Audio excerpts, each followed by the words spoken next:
আমার প্রিয় ভাইরা, বেলজিয়ামের সেই বিজ্ঞানী বললেন একটা মহা বিস্ফোরণের মাধ্যমে পৃথিবী সৃষ্টি হলো। ওই বিস্ফোরণকে তিনি নাম দিলেন বিগ ব্যাং। এজন্য এটাকে বিগ ব্যাং থিওরি বলা হয়। উনার গবেষণার সাথে দ্বিমত করেনি পৃথিবীর অন্য মহাকাশ বিজ্ঞানীরা। তারাও উনাকে নিয়ে উনার এই থিওরি নিয়ে আলোচনা করে, কথা বলে, সাপোর্ট করে, এবং আল্লাহর কোরআনও তার সাথে দ্বিমত করে না। এটাকে সূরাতু জিলজাল এজন্য বলা হয়। এই আয়াতে কারিমাতে সূরাগুলোতে ভূমিকম্প, মহাকম্প, কিয়ামত প্রসঙ্গে আলোচনা হয়েছে। আর আমরা সবাই জানি পৃথিবী সৃষ্টি হয়েছিল একটা মহাকম্পের মাধ্যমে, বিকট শব্দের মাধ্যমে। আবার পৃথিবী শেষ হবে আরেকটা বিকট শব্দের মাধ্যমে। পৃথিবীর সূচনাকে বলা হয়, বিজ্ঞানীরা বলে বিগ ব্যাং।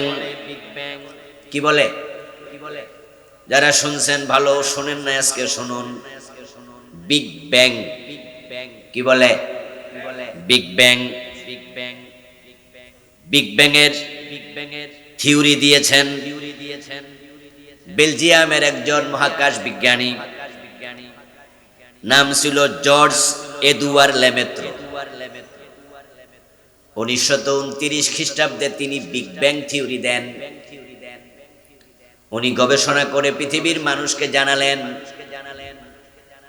এক সময় পৃথিবীটা এভাবে ছিল না। হঠাৎ একটি শব্দ, হঠাৎ একটি মহা বিস্ফোরণের মাধ্যমে পৃথিবী আল্লাহ বানাইছে, সৃষ্টি হয়েছে। উনি আল্লাহকে স্বীকার করে কি করে না আমি জানি না।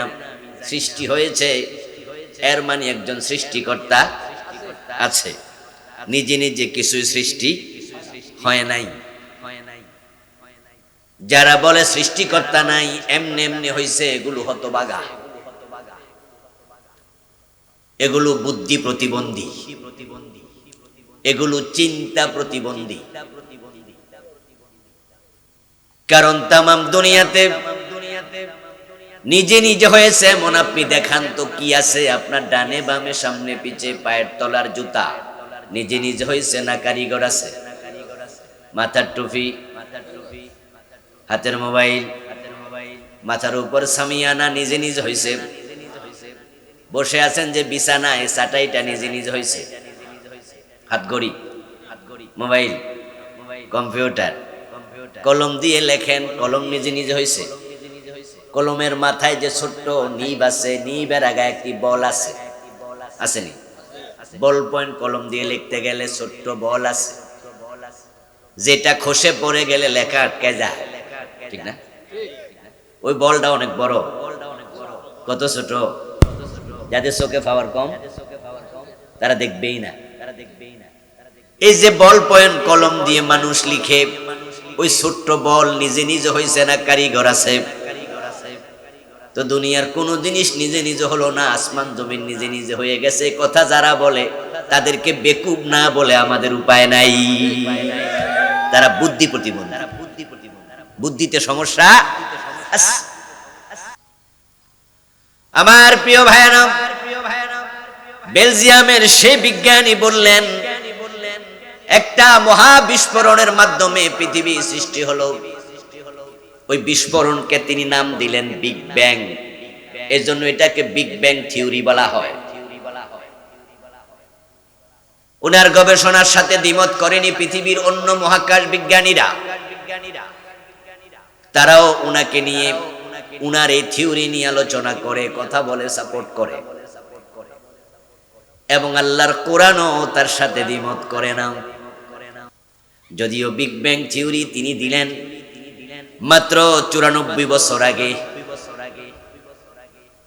1929, এখন চলে 2023। মাত্র 94 বছর আগে জর্জ এদুয়ার লেমেত্র এই থিওরি দিলেন। আর এই বিগ ব্যাং এর কথা কোরআন শরীফ আল্লাহ 1400 বছর আগে বলেছে। সুবহানাল্লাহ পড়বেন না?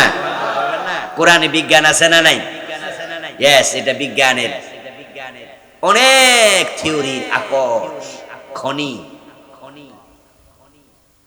আল্লাহ তাআলা কোরআন মাজিদে 1400 বছর আগে সূরা আম্বিয়ার 30 নম্বর আয়াতে বলছেন, আওয়ালাম ইয়ারাল্লাযীনা কাফারু আন্নাস সামাওয়াতি ওয়াল আরদা কানাতা রাতকা ফাফাতাকনাহুমা। সুবহানাল্লাহ পড়েন। আল্লাহ তাআলা বলেছেন, মানুষগুলো কি দেখে না, কাফেররা কি ভাবে না, চিন্তা করে না, যারা মহাকাশ স্রষ্টাকে অস্বীকার করলো, জমিনের স্রষ্টাকে অস্বীকার করলো, তারা কি গবেষণা করে দেখে না আকাশ এবং পৃথিবী এক সময় এভাবে আলাদা ছিল না, একসাথে মিশে ছিল। আমি আল্লাহ ধাক্কা দিয়া দুইটাকে আলাদা করে দিয়েছি। এদুয়ার লেমত্র তিনিও বলেছেন যে হ্যাঁ, মহাবিস্ফোরণে আলাদা হয়ে গেছে পৃথিবী সৃষ্টি। তাহলে পৃথিবীটা একটি মহাবিস্ফোরণ, মহাকম্পন, মহাধাক্কার মাধ্যমে সৃষ্টি হলো। আবার যখন কিয়ামত হবে সেদিন আল্লাহ একটা মহাধাক্কা আবার মারবে, এটাকে বলে জালজালা। ইযা জুলজিলাতিল আরদু জিলজালাহা ওয়া খরাজাতিল আরদু আসকালাহা। সুবহানাল্লাহ। আরেকটা ধাক্কা আল্লাহ মারবেন। অন্য আয়াতে আল্লাহ বলছেন সূরা নাজিয়াতের 13 নম্বর 14 নম্বর আয়াতে, ফা ইন্নামা হিয়া জাজরাতুন ওয়াহিদা ফাইযা হুম বিসাহিরা। অতএব আরেকটি মহা ধাক্কা হবে, তখন তোমরা সবাই আবার আল্লাহর সামনে খোলা ময়দানে হাজির হবে। এটার নামই হাসরের মাঠ। সুবহানাল্লাহ। ওই ধাক্কার পরে সব মানুষ আবার উঠে যাবে। ওয়াইদাল কুবুরু বুসিরাত, সে ধাক্কার পরে কবরগুলো খুলে দেয়া হবে। ইয়াসলাউনাহা ইয়াউমাদ্দিন ওয়া মা হুম আনহা বিগাইবিন। কবর থেকে উঠে সব মানুষ হাসরের ময়দানে হাজির হবে। একজন মানুষও সেদিন লুকায়া থাকতে পারবে না। এটাকে বলে ইয়াউমুল হাসর। আর যেখানে আমরা হাজির হব এটাকে বলা হয় মাহশর, হাসরের ময়দান। তো আমার আলোচ্য বিষয় আজকে সূরা জিলজাল। সূরা জিলজালে 8টি আয়াত। এখানে আল্লাহ তাআলা পৃথিবী ধাক্কা দেয়া, ধ্বংস করা থেকে শুরু করে বিচার, হিসাব নিকাশ সবটা একসাথে আলোচনা করেছেন। সুবহানাল্লাহ। ইযা জুলজিলাতিল আরদু জিলজালাহা। এবার অনুবাদ শুনুন। যখন পৃথিবী চরমভাবে প্রকম্পিত হবে, পৃথিবী প্রকম্পিত হবে, নিজে নিজে না একজন প্রকম্পনকারী আছে? ধাক্কা দেবে কে? বানাইছেন যে, ঠিক না? বানাইছেন যিনি, আবার ভেঙে ফেলবেন তিনি। আরে ভাই, ভাঙ্গার জন্য বানাইনি, বানাইছে বড় শখ করে, আদর করে, কিন্তু ভাঙতে তিনি বাধ্য হবেন। কারণ মানুষগুলো ভাঙ্গার পরিবেশ তৈরি করবে। জহারাল ফাসাদু ফিল বাররি ওয়াল বাহর বিমা কাসাবাত আইদিন নাস। তিনি তো বড় আদর করে, ভালোবেসে তারে বান্দাগুলো উপযোগী করে পৃথিবীটাকে বানাইছে। বড় দয়া করে, মায়া করে আমাদেরকে নিজ হাতে বানাইছে। আল্লাহ তাআলা নিজের হাত দিয়া মানুষ বানাইছে, অন্য মাখলুক কোন পায়া কোন দিয়া বানাইছে। হযরত আদম আলাইহিস সালাম আল্লাহ তাআলাকে বলেছে, রাসূলুল্লাহ সাল্লাল্লাহু আলাইহি ওয়াসাল্লাম বলেন, আদমের সাথে আল্লাহর কথা হয়, খালাকতানি বিয়াদিক ওয়া নাফাখতা ফিয়া মির রূহিক। খালাকাকাল্লাহু বিয়াদিকা, বিয়াদিহ, খালাকাকাল্লাহু বিয়াদিহ। মানুষেরাও কিয়ামতের দিন আদমকে বলবে, আল্লাহ তোমারে তার হাত দিয়া বানাইছে। আদম নবী আল্লাহর সাথে কথাবার্তা যখন বলছে, তখন বলছে খালাকতানি বিয়াদিকা, তুমি আমাকে তোমার হাত দিয়া বানাইছো। বিভিন্ন জায়গায় বিভিন্ন শব্দে আসছে। আল্লাহ মানুষকে নিজ তত্ত্বাবধানে যত্ন করে বানাইছেন ফি আইয়ি সূরাতিম মা শাআ রাক্কাবাক। বড় আদর করে মায়া করে আমাদের বানালেন, তারপরে এই পৃথিবীটা আমাদের জন্য আগ থেকে বসবাসের উপযোগী করে রেখে দিলেন, মানুষগুলাকে পাঠাইলেন দুনিয়াতে, সে কোনো অভাব যেন মানুষ অনুভব না করে। তাই মানুষের যত প্রয়োজন আল্লাহ সব প্রয়োজন দিয়ে পৃথিবীকে পরিপূর্ণ করে দিয়েছে। মানুষ বানাইছে আগে না গাছপালা বানাইছে আগে? ইয়েস, পৃথিবীর গাছপালাগুলো অনেক আগে আল্লাহ বানাইছে। মানুষ বানাইছে আগে না সূর্য বানাইছে আগে? সূর্য বানাইছে অনেক আগে। সূর্যের বয়স তো কোটি কোটি বছর, কিন্তু আদম আলাইহিস সালাম যে আসছে পৃথিবীতে মানুষের বছর 10,000 বছরের একটু বেশি। মানুষ হিসাব করেছে ঐতিহাসিকরা, রাসূলুল্লাহ সাল্লাল্লাহু আলাইহি ওয়াসাল্লামের আগে এসেছে হযরত ঈসা নবী। কত বছর আগে? হিসাব করলে দেখা যায় 570 বছর। কত বছর? 570 বছর। তাহলে ঈসা আলাইহিস সালামের আগে যে নবী ছিল তিনি কত বছর? তার আগের নবী কত বছর? তার আগের নবী কত বছর? তার আগের নবী কত বছর? হিসাব করতে করতে দেখা যায় হযরত আদম পর্যন্ত মানুষের বয়স 10,000 বছরের কম বেশি, অথচ সূর্যের বয়স কোটি কোটি বছর। মহাকাশ বিজ্ঞানীরা বলেছে সূর্যের বয়স 500 কোটি বছরের বেশি। 500 কোটি বছর। এর মানে হলো আল্লাহ সূর্যরে বানাইছে, চন্দ্ররে বানাইছে, গাছ গাছালি বানাইছে, নদী নালা বানাইছে, এই সবগুলো আমাদের খেদমত করার জন্য। পৃথিবীতে আসার পরে অক্সিজেন যদি না থাকতো মানুষ বাঁচতে পারতো না, কষ্ট পাইতো। তাই গাছ গাছালি বানাইছে, গাছপালা নিয়মিত অক্সিজেন সাপ্লাই দিয়ে আমাদের খেদমত করছে। নদী বানাইছে, নদী আমাদের পানির সাপ্লাই দিচ্ছে। আমরা নদী থেকে মাছ পাই, আমরা গাছ থেকে ফল ফলাদি পাই। জমিন বানাইছে, জমিন আমাদের ধান দেয়, পাট দেয়, গম দেয়। সুবহানাল্লাহ পড়েন। প্রত্যেকটা মাখলুক আমাদের সেবা করছে। হুয়াল্লাযী খালাকা লাকুম মা ফিল আরদি জামিয়া। আল্লাহ তাআলা বলছেন, ও মানুষ শোনো, দুনিয়াতে যা বানাইছি আমি সব মাখলুক শুধু তোমাদের খেদমতের জন্যই বানাইছি। সব মাখলুক আমাদের জন্য বানাইছি। এই যে সাপ বানাইছে আল্লাহ, সাপও বানাইছে কার জন্য? অনেকগুলো আমরা জানি কোন খেদমত করছে, অনেকগুলো আমরা জানি না।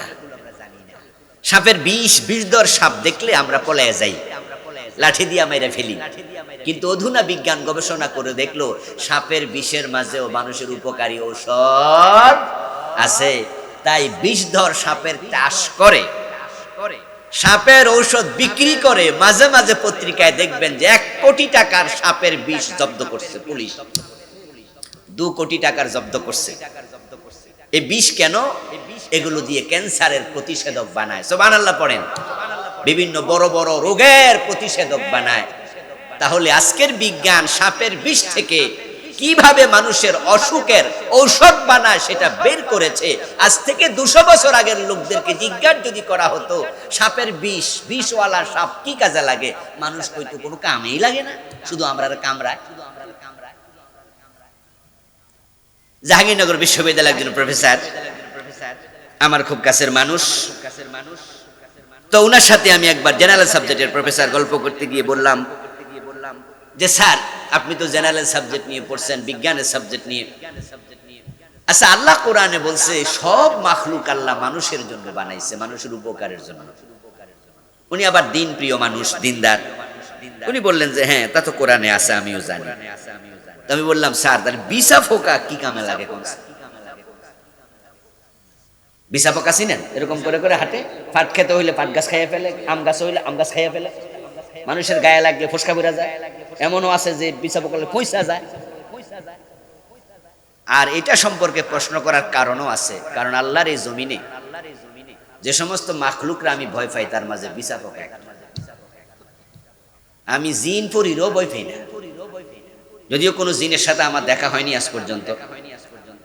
দেখা হইলে হয়তো বুঝতাম ভয় পাই কিনা, কিন্তু নরমালি আমি ভয় পাই না। রাতের 1টা বলেন 2টা বলেন, আমি বড় তাল গাছে উঠে যেতে পারবো। যদি আমারে বলা হয় বড় গাব গাছে ওঠো, মানে জিনের ভয় আমার ভিতরে খুব কম আলহামদুলিল্লাহ। কিন্তু বিছা পোকা 10 হাত দূরে যদি থাকে আমার এখান থেকে ভয় শুরু হয়। এই জন্য আমি স্যারেরে বললাম, স্যার এইটা কোন উপকার, এইটা একটু আগে। উনি বললেন যে হ্যাঁ স্যার হুজুর শোনেন, আল্লাহ তাআলা এটাকেও মানুষের জন্য বানাইছে। বিছা পোকা কয়েক ধরনের আছে। কিছু বিছা পোকা আছে যেগুলা থেকে মৌমাছি ভ্রমর তৈরি হয়, এই যে প্রজাপতি তৈরি হয়। কয়েক ধরনের বিছা পোকা আছে যেগুলো জীবনের এক পর্যায়ে গিয়ে ব্যাঙ্গাসির মতো, ব্যাঙ্গাসি যেমন ব্যাং হয়ে যায়, যখন আমাদের দেশে ব্যাং ছোট ছোট কুয়ার মাঝে পানির মাঝে জন্ম নেয় তখন তো টাকি মাছের মতো থাকে নাকি, তখন না চিনলে কিন্তু খাই লেবু মানুষ। এজন্য আমরা আগে বুঝি এই টাকি মাছের ফোনা না ব্যাঙ্গের ফোনা, ভালো করে চাইয়ালো। কারণ হলো তাদের লেজের মাঝে খুব একটা ব্যবধান নাই, সামান্য একটু ব্যবধান আছে, ওইটুকু দেখে এক্সপার্ট লোকেরা বোঝে এটা টাকি মাছ, এটা ব্যাঙ্গাসি। এই ব্যাঙ্গাসি কিছুদিন পরে চেঞ্জ হইয়া তার দুটা পা তৈরি হয়, তারপরে লেজটা আস্তে করে ভেঙ্গে পড়ে যায়, সামনে আর দুইটা পা হয়, রূপ চেঞ্জ হয়। ওই স্যার আমাকে বললেন কিছু বিছা পোকা রূপ চেঞ্জ করে, এগুলো প্রজাপতি হয়। সুবহানাল্লাহ পড়েন। আল্লাহ তাআলা গাছের মাঝে ফল দেবেন, ফল দেওয়ার আগে অসংখ্য গাছ এগুলো ফুল দেয়, বলা চলে 100% গাছে ফুল দেয়, ফুল থেকে ফল হয়। এখন গাছের মাঝে যখন ফল হয় ওই প্রজাপতিগুলো তারা ফুলে ফুলে যায়, মধু সংগ্রহ করে মধু খায়। আর চলতে গেলে ফুল আছে দু রকম, কিছু আছে ফুংকেশর, কিছু গরবা কেশর, কিছু আছে পুরুষ ফুল, কিছু আছে মহিলা ফুল। ওই পুরুষ ফুলের তার আগার মাঝে কিছু ফরাগ্রেণু আছে, ওই ফেরাগ্রেণু গুলো ওই মৌমাছি ওই ভ্রমরের পায়ে লাগে, ওই প্রজাপতির পায়ে লাগে। এগুলো ওই পায়ে কইরা পরাগরেণু নিয়া যখন মহিলা ফুলে মধু খেতে যায় অটোমেটিক তাদের গর্ভাশয়ে চলে যায়, তখন ফলন বেশি হয়।